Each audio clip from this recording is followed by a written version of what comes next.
তোমাদের সবাইকে আরো একবার স্বাগত জানাচ্ছি সিভিল ইঞ্জিনিয়ারিং এর ক্লাসরুমে। আজকে আমরা সয়েল মেকানিক্সের একটা নতুন চ্যাপ্টার শুরু করব, সেটা হচ্ছে সিপেজ অ্যানালাইসিস। সিপেজ অ্যানালাইসিস থেকে ডাব্লিউবিপিএসসি তে একটা কোয়েশ্চেন আসে এবং জেই এবং এসএসসি জেই এখান থেকেও কিন্তু প্রশ্ন আসার সম্ভাবনা খুব বেশি। তো seepage analysis is very important chapter of soil mechanics. BA WBPSC এই জন্য তো খুব ইম্পর্টেন্ট, এখান থেকে একটা প্রশ্ন আসেই। ওকে, তো চলো সিপেজ অ্যানালাইসিস আমরা শুরু করব। তো সিপেজ অ্যানালাইসিস পড়ার আগে আমাদেরকে একটা ছোট্ট জিনিস যেটা আমরা পড়িনি সেটা আমাদেরকে ছোট্ট করে একটু জেনে নিতে হবে। সেটা হচ্ছে সয়েলের প্রেসার। সয়েলের বিভিন্ন পয়েন্টে কি ধরনের প্রেসার আসে, সেই প্রেসার বা স্ট্রেস যাই বলো না কেন সেটা সম্পর্কে একটু আমাদেরকে জেনে নিতে হবে। সেটা কিরকম ধরো এরকম ধরো একটা আমার সয়েল স্ট্রিপ এরকম একটা ব্যাপার আছে।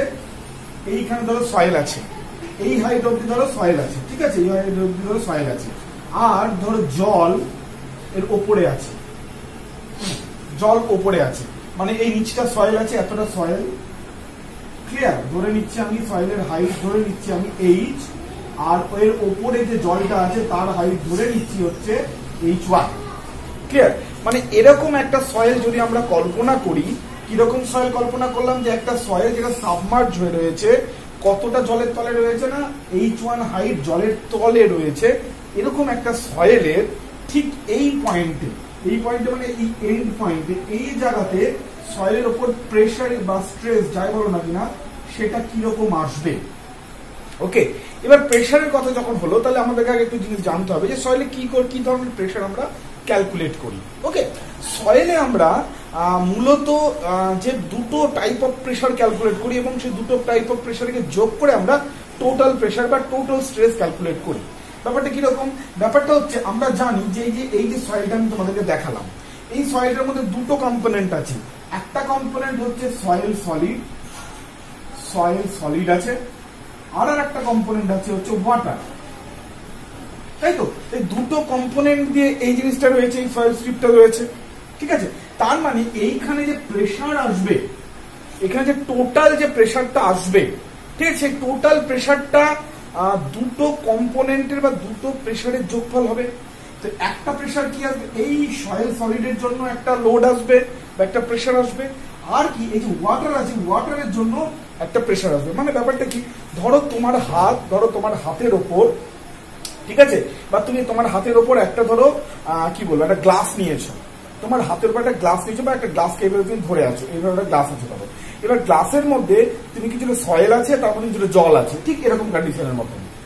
তাহলে তোমার হাতের ওপর কতটা প্রেসার আসবে? অবশ্যই যতটা সয়েল আছে তার জন্য একটা প্রেসার আসবে, প্লাস ওর মধ্যে যে জল আছে তার জন্য একটা প্রেসার আসবে। অর্থাৎ ঠিক মানে এই যে এই তলটার উপর যে আমরা প্রেসার ক্যালকুলেট করছি, সেই তলের উপর প্রেসার সয়েল সলিডের জন্য আসবে, প্লাস হচ্ছে জল এখানে যত রয়েছে তার জন্য আসবে। তাহলে আমরা লিখতে পারি যে টোটাল প্রেসার কোন পয়েন্টে? এই পয়েন্টে, ঠিক আছে। কেন আমার এই পয়েন্টে তো প্রেসার নিয়ে কোনো কাজ নেই, কেন উপরে কিছু নেই, এরপর তো প্রেসার কিছু আসবে না। ওকে, তাহলে টোটাল প্রেসারকে আমরা লিখি শুধু সিগমা দিয়ে, এটা সয়েল মেকানিক্স এর ভাষায় শুধু সিগমা দিয়ে, that is equal two effective stress, সেটাকে আমরা সিগমা ড্যাশ দিয়ে লিখি, প্লাস হচ্ছে পোর ওয়াটার প্রেসার ইউ ড্যাশ লিখি। এবার কি জিনিসটা, এই সিগমা ড্যাশটাকে আমরা বলি হচ্ছে এফেক্টিভ স্ট্রেস। কি বলি আমরা? এটাকে আমরা বলি হচ্ছে effective stress. Now what is effective stress? Effective stress হচ্ছে এই যে সয়েল সলিড, এই সয়েল সলিডের জন্য যতটা পরিমাণ ভার বা যতটা পরিমাণ প্রেসার বা যতটা পরিমাণ স্ট্রেস তোমার ধরো এখানে হাত রেখেছো, এইভাবে হাতের ওপর আসবে, সেইটাকেই আমরা বলি ইফেক্টিভ স্ট্রেস। তার মানে ইফেক্টিভ স্ট্রেস হচ্ছে দ্যাট কম্পোনেন্ট বা সেই পার্ট স্ট্রেসের বা লোডের, সেই পার্ট যেই পার্টটা ডিউ টু দ্য সয়েল সলিডের জন্য তোমার হাতে এসেছে বা এই লেয়ারে এসেছে। ক্লিয়ার? আর একটা পার্ট কি বললাম, জলের প্রেসারও তো আসবে। তাহলে জলের জন্য জলের কম্পোনেন্ট, প্রেসারের যে কম্পোনেন্টটা জলের জন্য আসছে, সেই কম্পোনেন্টটাকে আমরা এই যে ইউ ড্যাশ দিয়ে লিখি, সেটাকে আমরা বলি পোর ওয়াটার প্রেসার। কি বলি? পোর ওয়াটার প্রেসার। বোঝা গেল? তাহলে আমরা বুঝতে পারলাম যে টোটাল যে প্রেসার সয়েল সলিডের মধ্যে আসে কোনো একটা তলে, যে কোনো একটা তল, সেটা এই তল হতে পারে, এই তল হতে পারে, এই তল হতে পারে, যে কোনো তলে সয়েলের যে প্রেশারটা আসে সেটা কি, সেটা হচ্ছে তার উপরে থাকা কম্পোনেন্ট গুলোর জন্য। তাহলে তার উপরে থাকা, ধরো এই তলের কথা বলছি, তাহলে এই তলে কত প্রেশার আসবে, এর উপরে থাকা কম্পোনেন্ট গুলোর টোটাল। এর উপরে কি সয়েল সলিড আছে প্লাস ওয়াটার আছে, তাহলে সয়েল সলিডের জন্য যে প্রেশার হবে সেটাকে আমরা ইফেক্টিভ স্ট্রেস বলবো, আর যেটা ওয়াটারের জন্য যে প্রেশারটা আসবে সেটাকে আমরা বলবো কি বলবো, পোর ওয়াটার প্রেশার। বোঝা গেছে টোটাল স্ট্রেস কম্পোনেন্ট অফ দুটো স্ট্রেস।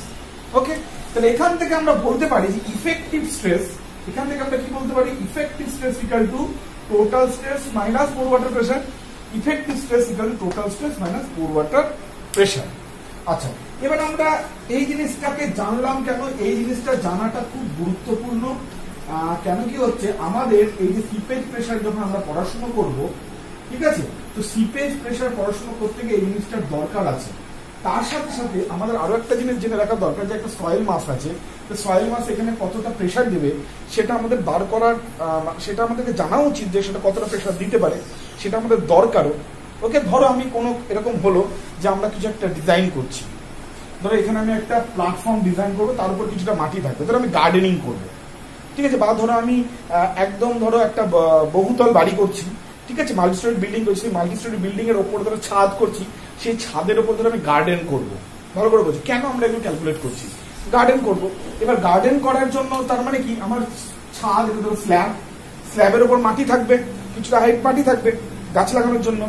সেই মাটিটা থাকার জন্য তোমার স্ল্যাবের উপর একটা লোড আসবে বা স্ট্রেস আসবে, সেই স্ট্রেসটা কতটা সেটা কিভাবে মাপতে পারবো, যদি আমরা এই সয়েল মাসের নিচের তলায় কতটা স্ট্রেস আছে সেটা যদি মাপতে পারি, তো সেই স্ট্রেসটাই ওখানে আসবে স্ল্যাবের ওপর, যেটা হাতের উপর আসবে সেটা স্ল্যাবের উপর আসবে।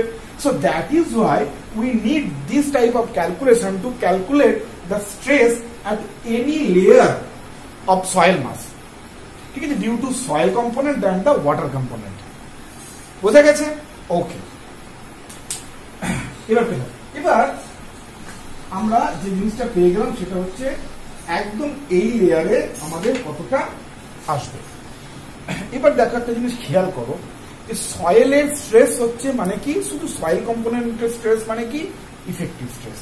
আর সয়েলের মধ্যে জল থাকার কারণে যে স্ট্রেসটা আছে সেটা হচ্ছে পোর ওয়াটার প্রেশার।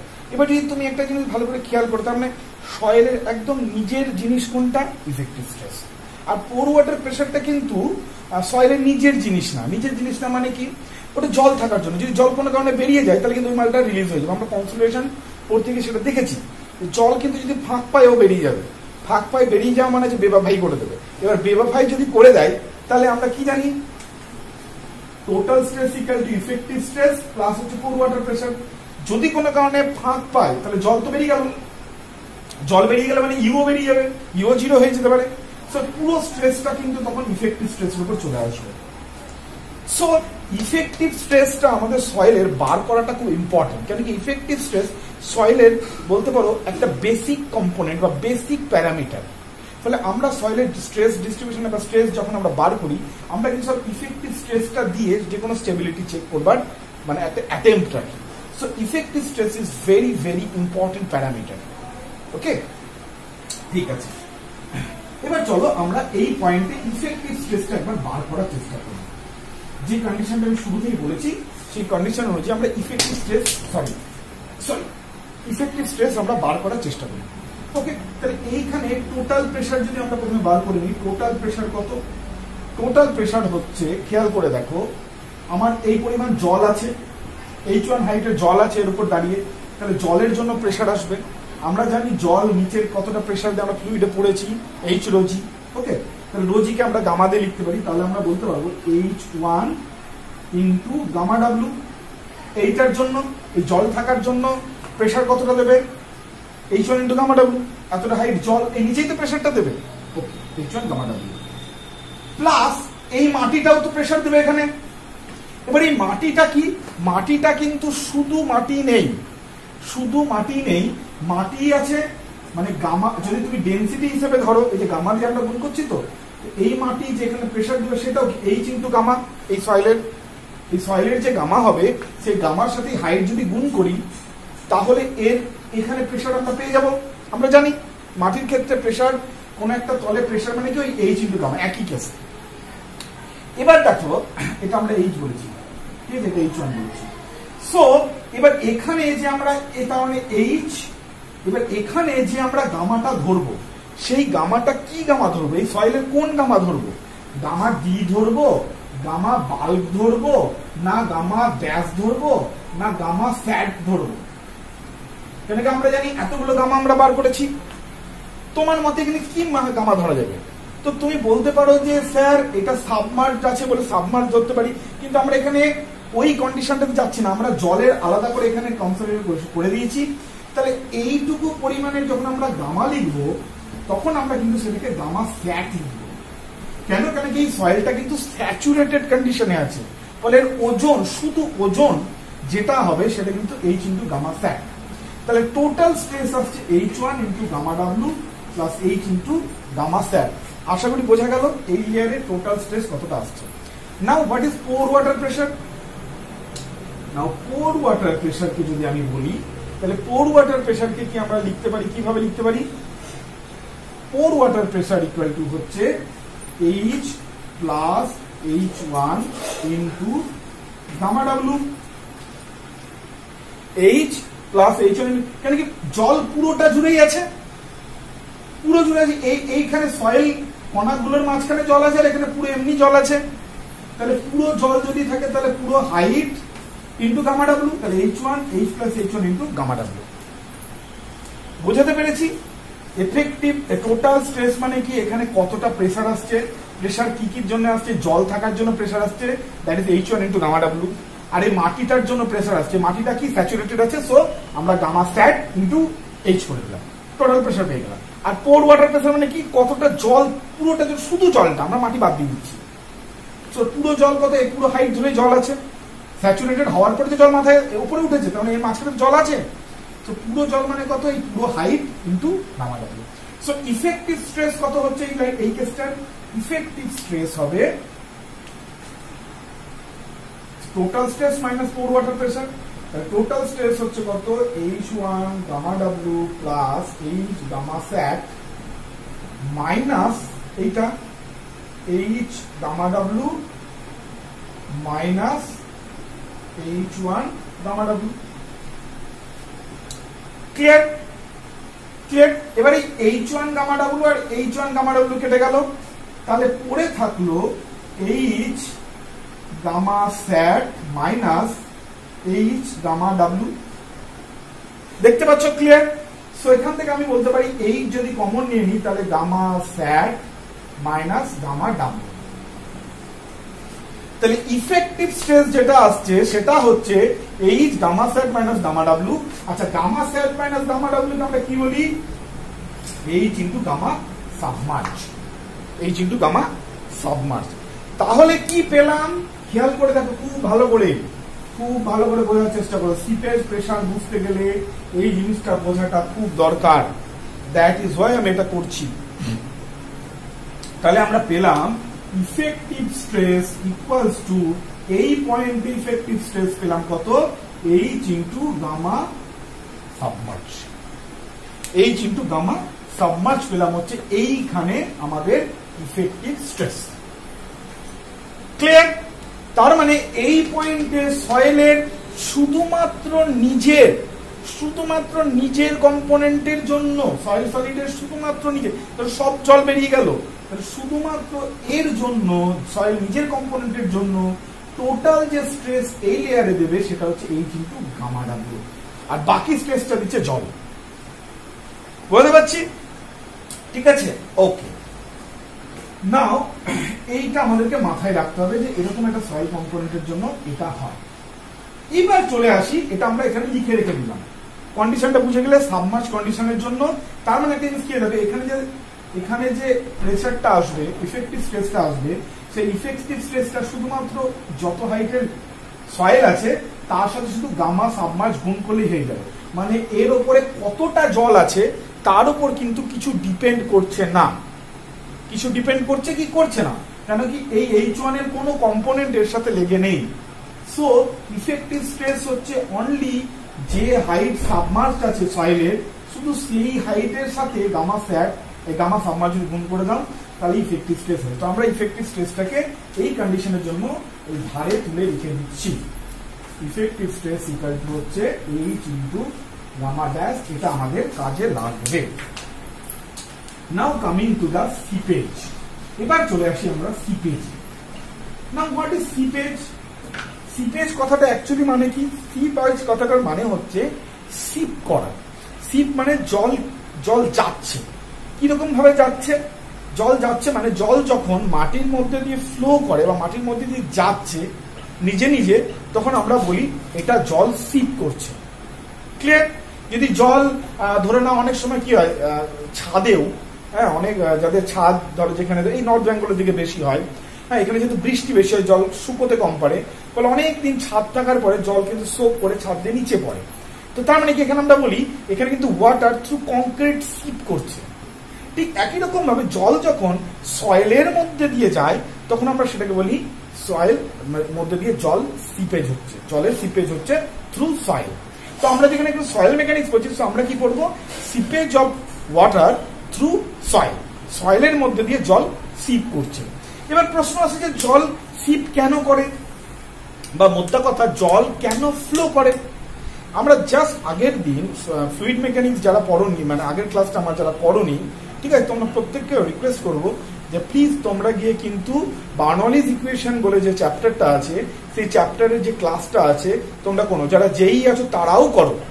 ওকে, ওখানে কিন্তু খুব কনসেপ্ট আছে, ওই কনসেপ্ট ক্লিয়ার না হলে এগুলো কিন্তু বুঝতে পারবে না। ওইটা একটু প্লিজ পড়ে নাও। বার্নওলিস ইকুয়েশন যেইর জন্য লাগবে, এর জন্য লাগবে, সবকিছুর জন্য লাগবে। সো বার্নওলিস ইকুয়েশনটা একটু পড়ে নাও। তো জল কেন ফ্লো করে? আমরা আগের দিন দেখেছি ওয়াটার ফ্লো করার পেছনে তিনটে কারণ আছে। কি কারণ? একটা হচ্ছে প্রেসার হেড, কি প্রেসার হেড, 2 নম্বর কি পোটেনশিয়াল হেড, পোটেনশিয়াল হেড, আর 3 নম্বর কি কাইনেটিক হেড।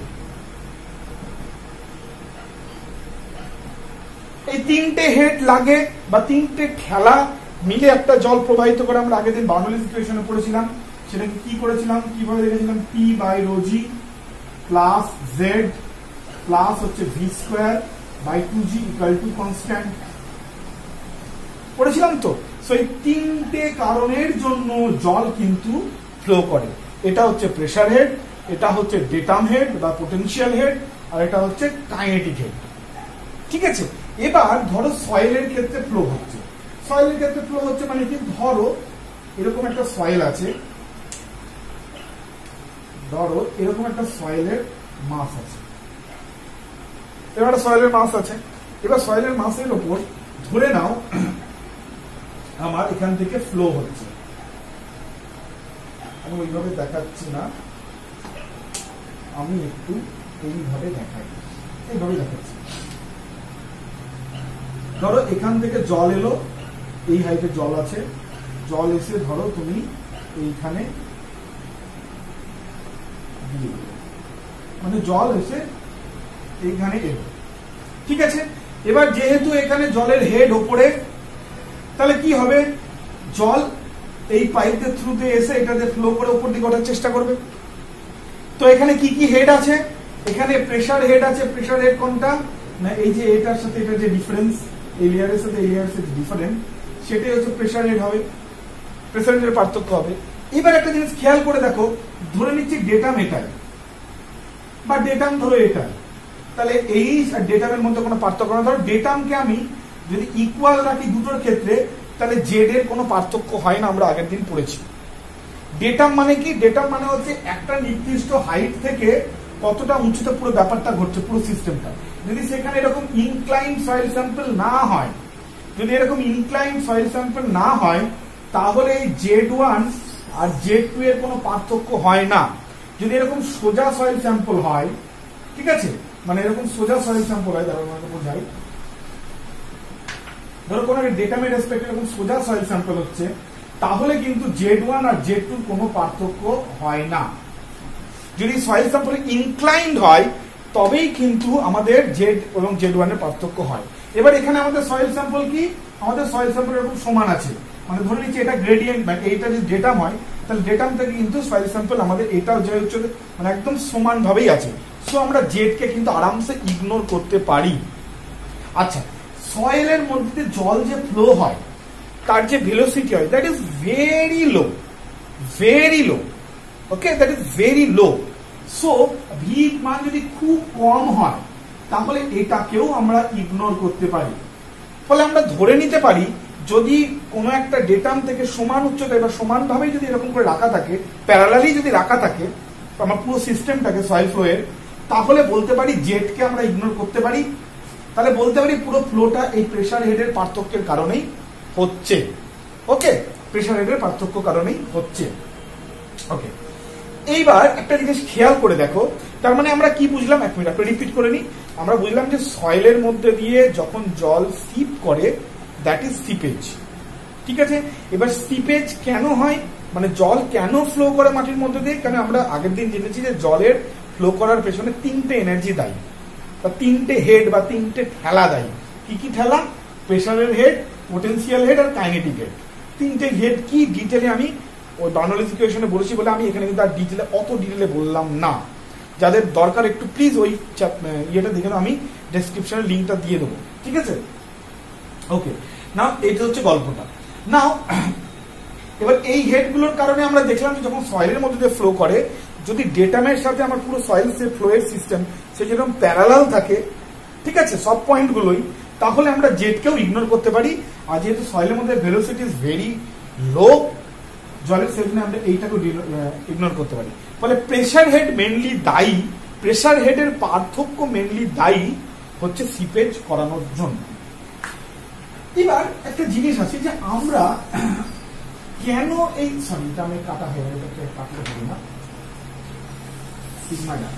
এবার প্রশ্ন হচ্ছে যে আমরা সিপেজ কেন করবো, করে কি লাভ? সয়েলের মধ্যে যে জল ফ্লো করলো না করলো আমার জেনে কি লাভ?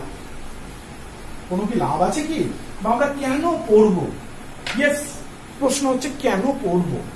ইয়েস, আচ্ছা একটা জিনিস তোমাদের একটা জিনিস দেখা, ধরো এরকম একটা ড্যাম আছে, গ্র্যাভিটি ড্যাম, কংক্রিটের গ্র্যাভিটি ড্যাম।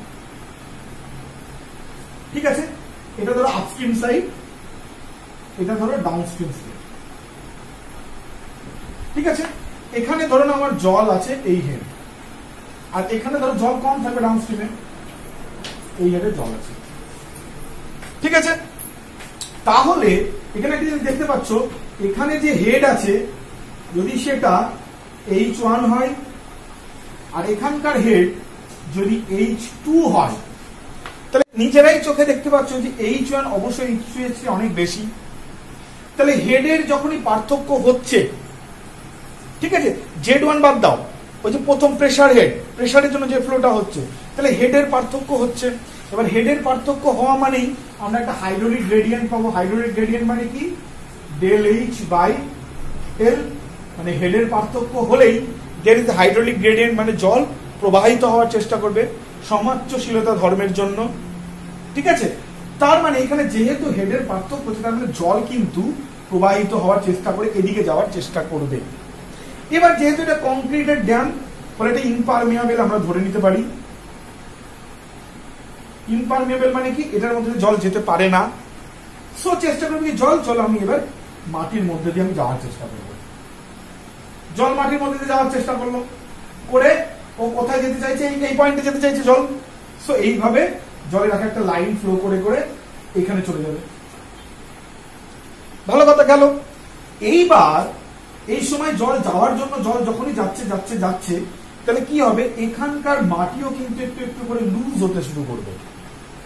লুজ হবে কেন, কি কারণ, সেটা আমি পরে বলছি। বাট যখনই জল ফ্লো করবে একটা মাটির মধ্যে দিয়ে, আমরা দেখেছি সেখানে কি মাটির কিন্তু কণা লুজ হতে পারে, বা বলা যেতে পারে জল যখন এর মধ্যে দিয়ে যাচ্ছে তখন ওই মাটির কণার ওপর একটা প্রেসার দেয়, একটা প্রেসার দেয়। কেন কি? জল কি মাটির ভেতর দিয়ে যেতে চাইবে। এবার জলের সাথে মাটির যে কণাগুলো কি আছে, ফ্রিকশন আসবে একটা। সেই ফ্রিকশনের জন্য জলের কণাকে যেতে দেবে না। জল বলবে আমি ফ্লো করবো, মাটির কণাগুলো যেতে দেবে না। ওকে, পারমিয়াবিলিটি ব্যাপারটা ওই কারণের জন্য হয় অনেকটা দায়ী। তো জল যেতে চাইবে আর মাটির কণা জল যেতে দেবে না। ঠিক আছে, তো এই কারণে তার মানে জল যখন যাচ্ছে, তার মানে এই মাটির কণার ফোর্সটাকে ইগনোর করে যাচ্ছে বা পেরিয়ে যাচ্ছে, বা বলা যেতে পারে জল যাওয়ার সময় একটা প্রেসার বা একটা ফোর্স মাটির কণার উপর দিয়ে যাচ্ছে। ওকে, তো সেই প্রেসারটাকে, সেই ফোর্সটাকে বলা হয় সিপেজ ফোর্স। কি বলা হয়? সিপেজ ফোর্স বা প্রেসার, তুমি যাই বলো না, প্রেসারের সাথে শুধু এরিয়া গুণ করে দিলে ফোর্স হয়ে যায়। তার মানে এই লাইনের এগেনস্টে, মানে এই লাইন বরাবর একটা প্রেসার কাজ করবে, যেটাকে আমরা যদি পিএস লিখি, সিপেজ প্রেসার কাজ করবে। তাহলে এই প্রেসার সয়েল গুলোকে কি করতে পারে? লুজ করে দিতে পারে। যদি সয়েলের ভারিক্কি বা সয়েলের ওয়েট যদি সাফিসিয়েন্ট না হয়, তাহলে কি এই প্রেসার সয়েলকে লুজ করে দিতে পারে। ফলে কি হবে? এরকম বরাবর একটা করে চ্যানেল তৈরি হবে এবং সয়েল লুজ হতে হতে হতে হতে কি হবে? এই সব জায়গায় সয়েলও কিন্তু লুজ হয়ে যাবে। সেটা একটা পার্টিকুলার কন্ডিশন হয়, সেটা আমি পরে আসছি। ফলে ধরো এত বড় একটা, প্রথমে এখানে ওয়েট চাপানো আছে, গ্র্যাভিটি ডাম, বিশাল ওয়েট। এবার তলের মাটি যদি এরকম করে লুজ হতে শুরু করে, আর একটা স্পেশাল কন্ডিশন এলে তো ধরো এখানে ধরো ব্যাপারটা হতে পারে, সেটা এক্সিট গ্রেডিয়েন্টের একটা খারাপ কন্ডিশনের জন্য, সেটা পরে আসছে। বাট এমনি সাধারণভাবে লুজ হতে শুরু করে, এত বড় ড্যাম আছে, এই মাটি যদি শক্তপোক্ত না হয়, তাহলে কি হবে? এখানে যদি ফাঁকা কোনো কারণে হয়ে যাবে, লুজ হয়ে, তাহলে কিন্তু ড্যামটা বসে যেতে পারে। আর একটা ড্যাম বসে যাওয়া মানে এটা হিউজ তোমার কনস্ট্রাকশন কস্ট যেমন নষ্ট হতে পারে, হিউজ লস হতে পারে, লাইফ লস অব্দি হতে পারে। এখানে বিশাল পরিমাণ জল স্টোর করা থাকে। ড্যাম তো দেখেছো, বিশাল জল স্টোর করা থাকে। সেই জল যদি তাহলে প্লাবিত করে দিতে পারে পুরো এলাকাতে, অনেক ক্ষয়ক্ষতি হতে পারে, ফিনান্সিয়াল ক্ষয়ক্ষতি অ্যাজ ওয়েল অ্যাজ লাইফ, মরা বাঁচার কেস হয়ে যাবে। সো এই সিপেজকে কিন্তু আমাদেরকে ভীষণভাবে কনসিডার করতে হবে, যাতে কিনা আমাদের সিপেজের জন্য যে প্রেসার আসে, সেটা যেন কোনোভাবে এখানকার সয়েলকে লুজ করে না দিতে পারে। ওকে, এইটা আমাদেরকে পড়াশোনার মধ্যে আনতে হবে। সো কেন আমরা সিপেজ পড়ছি, আশা করি তোমার ব্যাপারটা ক্লিয়ার হয়ে গেছে। এই কারণে আমরা সিপেজ পড়ি। ওকে, তাহলে আমরা সিপেজ কেন পড়ি, পুরো ব্যাপারটা আমরা জেনে গেলাম। এবার চলে এসো যে তার মানে সিপেজ পড়তে গিয়ে আমরা দেখতে পেলাম যে সিপেজের জন্য সিপেজ প্রেসার দেয়, বা সিপেজ প্রেসারটাকে কিন্তু আমাদেরকে একটা এক্সট্রা বা বলতে পারো মাথায় রাখতে হবে সিপেজ প্রেসারকে নিয়ে পড়াশোনা করবার জন্য। ওকে, এবার ধরো এই একটা সয়েল স্যাম্পল আছে, এই একটা সয়েল স্যাম্পল আছে, আমার ধরো এখানে জল আছে, এখানে ধরো জল আছে, আমি অন্য কালার দিয়ে করি সুবিধা হয়ে বুঝতে। এইটার মধ্যে ধরো জল আছে, ঠিক আছে। এই জল পাইপ দিয়ে এসে, এই জল পাইপ দিয়ে এলো, আসার পর এখানে পাইপটা ওপেন হলো এবং এরকম করে রাখা হলো, এরকম করে রাখা হবে। তার মানে জল এখান দিয়ে এরকম করে প্রবাহিত হবে, প্রবাহিত হয়ে জল এদিকে উঠবার চেষ্টা করবে, ঠিক আছে। এবং এখানে ধরো উঠে এই অবধি উঠে আসবে। This is soil sample. Soil স্যাম্পলের ধরে নাও লেন্থ হচ্ছে আমাদের জেড, জেড হচ্ছে সয়েল স্যাম্পলের লেন্থ। এইবার এই যে বললাম হেডের পার্থক্যের জন্য আমাদের জল মুভ করে, তাহলে এখানে হেডের পার্থক্য কি? যেহেতু এটা প্যারালাল সিস্টেমে রয়েছে, ফলে জেড কে আমরা ইগনোর করতেই পারি, জেড কে আমরা ইগনোর করতে পারি। ওকে, নাও হেডের পার্থক্য কি? তার মানে আমরা এখানে একটা পিজোমিটার লাগালাম, ধরো আমি জেডটাকে এখন আপনাদের একটু মিটিয়ে দিচ্ছি, তো ছবিটা খুব গন্ডগোল হয়ে যাবে। ধরো আমি এখানে একটা পিজোমিটার লাগালাম, সয়েলের এখানে একটা পিজোমিটার লাগালাম, পিজোমিটার লাগালাম, আর এই জায়গাটাতে আমি একটা পিজোমিটার লাগালাম, ঠিক আছে। এই জায়গাটাতে একটা পিজোমিটার লাগালাম। আচ্ছা, এই যে এখানে যে জলটা বেরিয়ে এলো, ধরে নিচ্ছি বেরিয়ে আসা জলটা ধরো আমি এখানেই ধরো জমা করছি, ধরো সেই জমে যাওয়া জলটা ধরো এরকম হচ্ছে হাইট, ঠিক আছে। তাহলে এইখানে প্রেসার কত জলের? এইখানে যে হেড আছে সেই হেডটাই আমি এখানে পাবো, স্টার্টিং এ জাস্ট এখন ফ্লো শুরু হয়নি, তাহলে এই হেডটাই তো এখানে আসছে, তাহলে এই হেডটাই পাবো। সো এখানে জল পিজোমিটার কত দূর উঠবে? এই হেডের সমান উঠবে।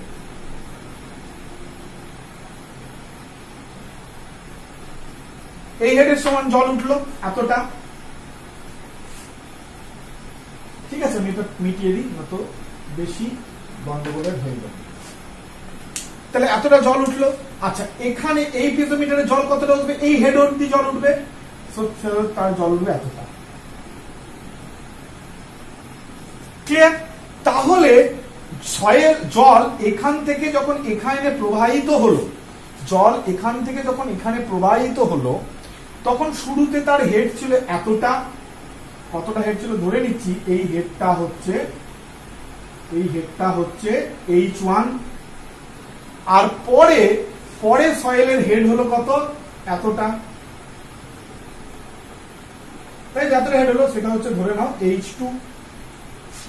তাহলে সয়েল এই সময় যখন পাস করেছে, এখান থেকে এখানে এত দূর এসেছে, তখন কি করেছে সয়েল এই যে প্রেসার দিয়ে সয়েলের কণাগুলোর উপর প্রেসার দিয়ে এসে বেরিয়ে এসে সিপ করেছে, সেই প্রেসারটা যে সয়েলের নষ্ট হয়েছে, সেই নষ্টের পরিমাণে এইটুকুটা। মানে সয়েলকে যখন এখানে যে যতটা ঠেলা দিয়ে, এই জলটা যতটা ঠেলা দিয়ে এখানে পাঠানো শুরু করলো, সেই ঠেলাটার পরিমাণ হচ্ছে H1। কেন কি আমি বলেছি হেডকে তোমরা ঠেলা হিসেবে কম্পেয়ার করতে পারো।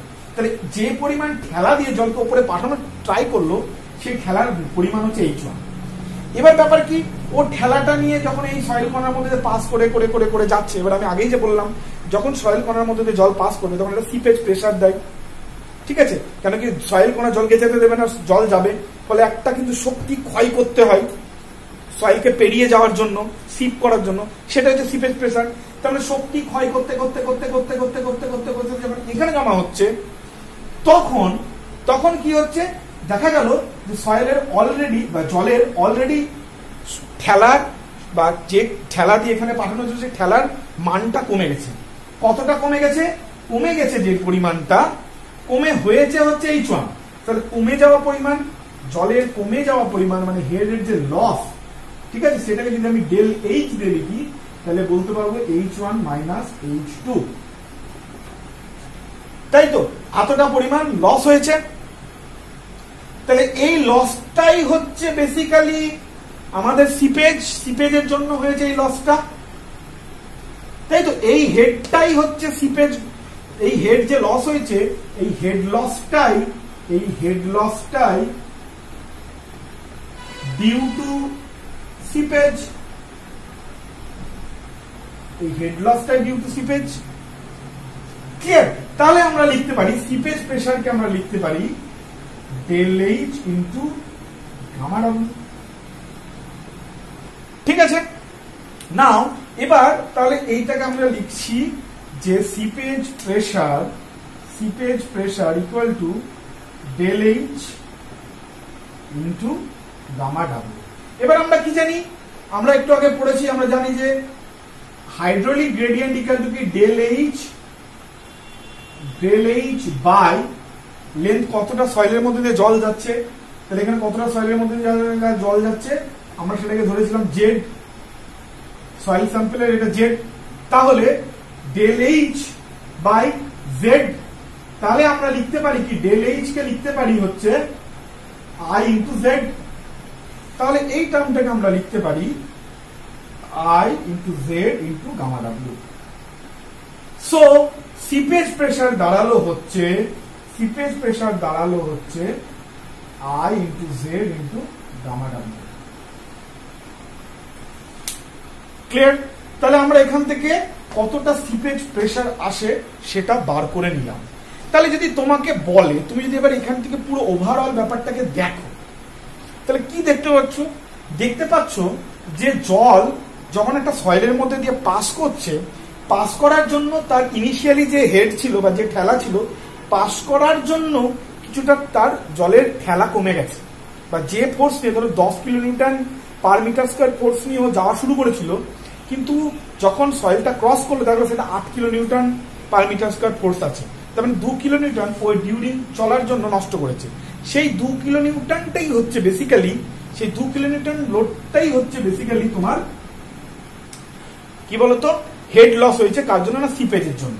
তাহলে সিপেজকে আমরা বলতে পারি সেই head loss into gamma W. সেই হেড কেন কি, হেড ইন্টু গামা ডাব্লিউ মানে তো প্রেসার, আমরা জানি এইচ রো জি মানে জলের প্রেশার হয় সব ক্ষেত্রে। তাহলে সেই del H into gamma W. এবারে ডেল এইচ কে আমরা ডেল এইচ এই হেড লস কে না লিখে আমরা মাটির টার্মে যদি ঘুরিয়ে লিখি, তাহলে আমরা জানি যেহেতু hydraulic gradient equal del H by Z, তাহলে আমরা ডেল এইচ কে আই ইন্টু জেড লিখতে পারি। তাহলে জাস্ট সেটাই করেছি, আই ইন্টু জেড লিখে দিয়েছি। ওকে, তাহলে এই যে সিপেজ প্রেশার ইকুয়াল টু দেওয়া হলো আই জেড, এটা কিন্তু খুব খুব ইম্পর্টেন্ট একটা কারেন্ট। এখান থেকে কিন্তু একটা প্রশ্ন দিতে পারি। তোমাকে হয়তো বলে দিল পরীক্ষার হলে যে একটা সয়েল স্যাম্পলের লেন্থ এত, ঠিক আছে, তার মধ্যে হেডের পার্থক্য এত, এই সব বলে দিল, দিয়ে তোমাকে বা হাইড্রোলিক গ্রেডিয়েন্ট বলে দিল, দিয়ে তোমাকে কিন্তু সিপেজ প্রেশার বার করতে দিতে পারে। সো সিপেজ প্রেশার কিন্তু এখান থেকে আমাকে ইজিলি বার করে নিতে হবে। আচ্ছা, এবার যদি প্রেশার বেরোয়, তাহলে ফোর্স কত আসবে গো? ফোর্স কত আসবে? তাহলে আমরা বলতে পারি seepage force equal to seepage pressure into area. তাহলে সিপেজ প্রেশার কত? I into Z into gamma W into area. এখানে আর একটা টার্মিনোলজিকে আমরা ডিফাইন করি, কি টার্মিনোলজি আমরা ডিফাইন করি? সেটা হচ্ছে স্পেসিফিক সিপেজ ফোর্স। কি বলি? স্পেসিফিক সিপেজ ফোর্স, SSF বলি, স্পেসিফিক সিপেজ ফোর্স। পরীক্ষার প্রশ্নে what is specific seepage force বা স্পেসিফিক সিপেজ ফোর্সের মান কত? আচ্ছা, স্পেসিফিক কথাটা ইউজ করা হয় ম্যাক্সিমাম ক্ষেত্রে, মানে হচ্ছে পার ইউনিট ভলিউম। ম্যাক্সিমাম ক্ষেত্রে পার ইউনিট ভলিউমে কত সেটাকে স্পেসিফিক। স্পেসিফিক সারফেস এরিয়া থেকে পার ইউনিট ভলিউমে কত সারফেস এরিয়া। ওকে, তাহলে স্পেসিফিক ফোর্স মানে কি? পার ইউনিট ভলিউমে কতটা ফোর্স। তাহলে আমরা এখানে পেয়েছি অলরেডি যে সিপেজ ফোর্স পেয়ে গেছি I Z gamma W into A, আর পার ইউনিট ভলিউম, এটা আমরা ভলিউম দিয়ে ভাগ করতে হবে।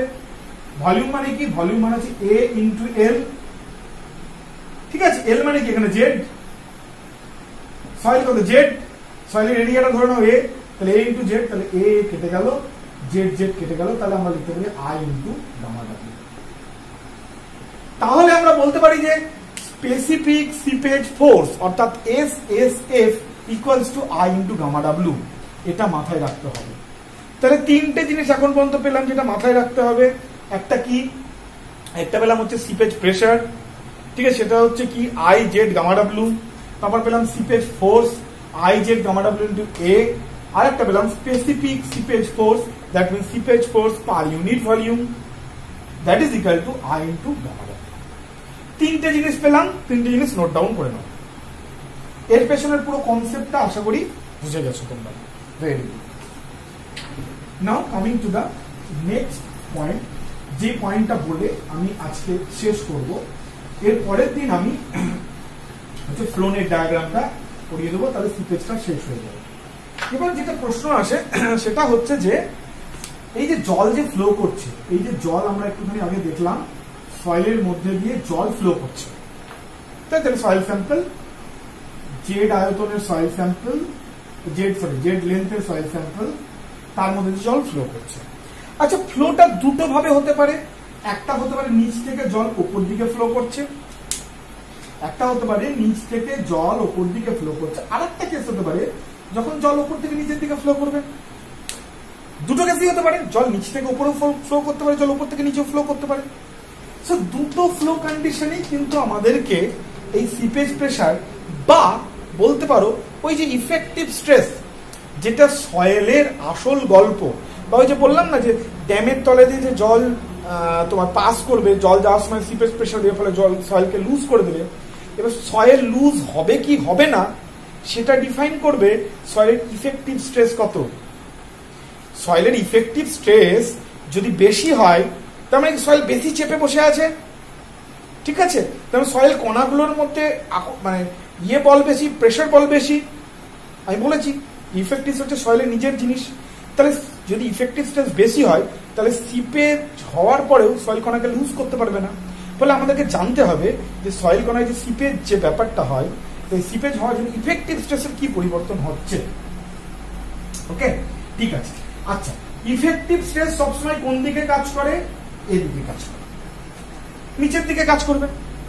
স্ট্রেস সয়েলের কণা, ইফেক্টিভ স্ট্রেস মানে কি? সয়েলের নিজের যে ওজন, বলতে পারতো সয়েলের যে নিজের যে ওজন, সেই ওজনটাই বেসিক্যালি হচ্ছে এফেক্টিভ স্ট্রেস। সয়েলের নিজের ওজনটাই হচ্ছে এফেক্টিভ স্ট্রেস, সোজা কথা একদম। ওকে, তাহলে সয়েলের নিজের ওজনটাই হচ্ছে তোমার ইফেক্টিভ স্ট্রেস হিসেবে কাজ করবে। তাহলে একটা জিনিস খেয়াল করো, যখন সয়েলের ইফেক্টিভ স্ট্রেস নিচের দিকে কাজ করছে আর সিপেজ যদি ওপর দিকে হয়, তাহলে সিপেজ ফোর্স কোন দিকে কাজ করছে? উপর দিকে কাজ করছে।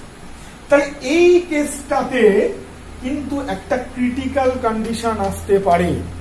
মানে সয়েল চাইছে আমি নিচের দিকে থাকবো, নিচের ওজনের জন্য রেস্ট হয়ে থাকবো, কিন্তু ফোর্স ওটাকে বলছে তুমি উপরে উঠো।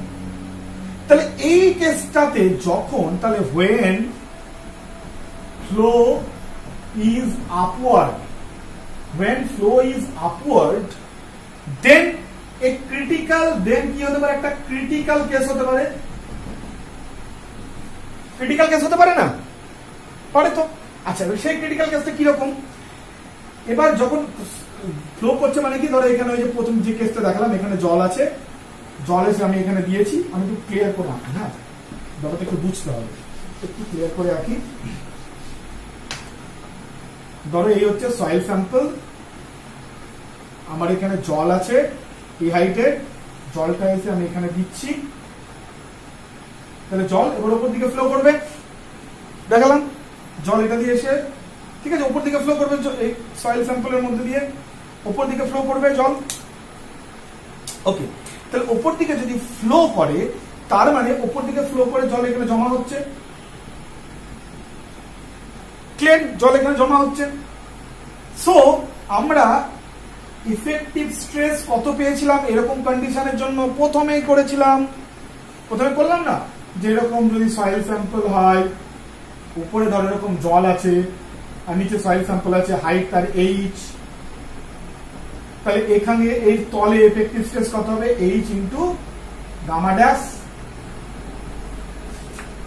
এটা বার করেছিলাম এফেক্টিভ স্ট্রেস এই তলে, শুরুতেই বার করেছি।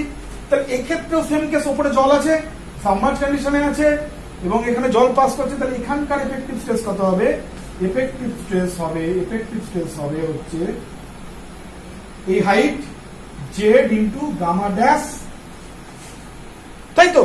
Z into gamma dash. Okay, now effective stress নিচের দিকে কাজ করবে আর সিপেজ প্রেসার উপর দিকে কাজ করবে, তাই তো? উপর দিকে কাজ করবে। তাহলে সিপেজ প্রেসার কত হয়? সিপেজ প্রেসার আমরা বার করেছি I into Z into gamma W, তাই তো? Gamma W. তাহলে এরকম একটা কেস হতে পারে যখন এই sigma dash equals to PS হয়ে যাবে, তাই তো? এরকম একটা কেস হতেই পারে যখন, কেন কি ইফেক্টিভ স্ট্রেস নিচের দিকে কাজ করছে, সিপেজ ফোর্স উল্টো দিকে কাজ করছে। তাহলে একটা সময় তো আসতে পারে যখন নিচের দিকে total effective stress equals to উপর দিকে সিপেজ প্রেসার, এরকম একটা কেস হতেই পারে। এ নিচের দিকে ঠেলছে, উপর দিকে ঠেলছে, তাহলে একটা কেস আসতে পারে যখন দুটো ফোর্স ইকুয়াল। সেই কেসটা যদি হয়, যদি সেই কেসটা হয়ে যায়, তাহলে আমরা কি বলতে পারি? তাহলে বলতে পারি হচ্ছে সিগমা ড্যাশ এর জন্য বলতে পারি হচ্ছে Z into gamma W, gamma dash equal to I Z into gamma W. তাহলে জেড জেড কেটে গেল, তাহলে আই ইকুয়ালস টু দাঁড়ালো হচ্ছে কি gamma dash by gamma W. I equals to দাঁড়ালো gamma dash by gamma W. মানে এই কন্ডিশনটা কি কন্ডিশন বলতো? এই কন্ডিশনটা হচ্ছে এমন একটা কন্ডিশন যখন আমার জল উপর দিকে ঠেলছে আর সয়েলের নিজের যে ক্ষমতা, ওজন বল, যার জন্য ওখানে দাঁড়িয়ে থাকবে, সেই দুটো ইকুয়াল হয়ে গেছে। তার মানে সয়েলের আর এখন নিজের কোনো ক্ষমতা নেই, সয়েল এখন বলতে পারো শূন্য আছে। মানে হচ্ছে ব্যাপারটা কি, আমি ধরো এখানে দাঁড়িয়ে আছি, ওকে, এবার আমার উপর এদিকে কেউ ঠেলছে, তাহলে আমি একটা বল ফিল করবো এদিকে। এবার ধরো আমাকে এদিক থেকে যে বল দিয়ে ঠেলছে এদিক থেকেও সেই বল দিয়ে ঠেলছে, তাহলে কি আমি ফিল করবো স্টেবল, মানে আমার আর কোনো স্ট্রেংথ নেই, আমি স্টেবল হয়ে গেছি। ঠিক একই রকম কেস, তাহলে এখানকার যে সয়েল গুলো তার উপর এদিকের স্ট্রেস আর এদিকের স্ট্রেস জিরো হয়ে গেছে, মানে এই সয়েল গুলো এখন মনে হচ্ছে বাতাসে ভেসে আছে, পাতি কথা। বুঝতে পেরেছ? এর আবার কোনো দিকে কোনো ফোর্স নেই, দুটো এদিক plus force minus force zero হয়ে গেছে, মানে ওজনের যে ওজনের জন্য যে বসেছিল সেটা, মানে ধরো আমি যদি বায়ু শূন্য স্থানে চলে যাই, ঠিক আছে, যেখানে সরি বায়ু শূন্য আমি বলছি, যেখানে গ্র্যাভিটি শূন্য স্থানে যদি চলে যায়, তাহলে আমার গ্র্যাভিটির উপর কোনো গ্র্যাভিটি নেই, তাহলে আমি যেমন শূন্য বসবো, ব্যাপারটা ওরকম হয়ে গেছে। এর ওজন শূন্য মনে হবে, এই সয়েল গুলোর ওজন শূন্য, মানে এখানে নিচের টেনে ধরার আর কেউ নেই। বুঝতে পেরেছ? তাহলে তখন এই যে আইসি হবে সেটাকে আমরা বলবো critical hydraulic gradient. Critical hydraulic gradient মানে এই হাইড্রোলিক গ্রেডিয়েন্টটা যদি সয়েল অ্যাচিভ করে যায় আর যদি ফ্লো যদি আপওয়ার্ডস হয়, তাহলে কিন্তু এই সয়েলের নিজের আর কোনো স্ট্রেংথ থাকবে না। স্পেসিফিক্যালি যদি সয়েলটা স্যান্ড হয়ে যায়, যদি সয়েলটা স্যান্ড হয়ে যায়, কেন কি আমরা জানি সয়েলের শক্তি বা ক্ষমতা, সেটাকে আমরা কি দিয়ে লিখি? শিয়ার দিয়ে লিখি। সয়েলের শক্তি বা ক্ষমতাকে আমরা কি বলি? শিয়ার বলি। শিয়ার অফ দ্য সয়েল সেটা কি? সেটা ইকুয়াল টু কি? C plus sigma dash tan phi, তাই তো? Sigma dash tan phi. তাহলে যখন এখানে সিগমা ড্যাশ এর কোনো মান জিরো হয়ে যায়, সিগমা ড্যাশ এটা বেসিক্যালি ইকুয়াল হয়ে যাচ্ছে, মানে সিগমা ড্যাশ এর মান ইকুয়ালস টু জিরো। বুঝতে পারছো? মানে ব্যাপারটা কি হচ্ছে, এই যে আমরা একটু ভালো করে ব্যাপারটাকে বোঝাই। ইকুয়াল হয়ে যাওয়া মানে কি? ইকুয়াল হয়ে যাওয়া মানে হচ্ছে আগে সিগমা ড্যাশ ছিল কি? আগে সিগমা ড্যাশ ছিল Z into gamma W, gamma dash. এখন সেটার সাথে সিপেজ প্রসার এক্সটেন্সে লেগে গেছে, উল্টো দিকে কাজ করছে। তাহলে এরকম হয়ে গেছে।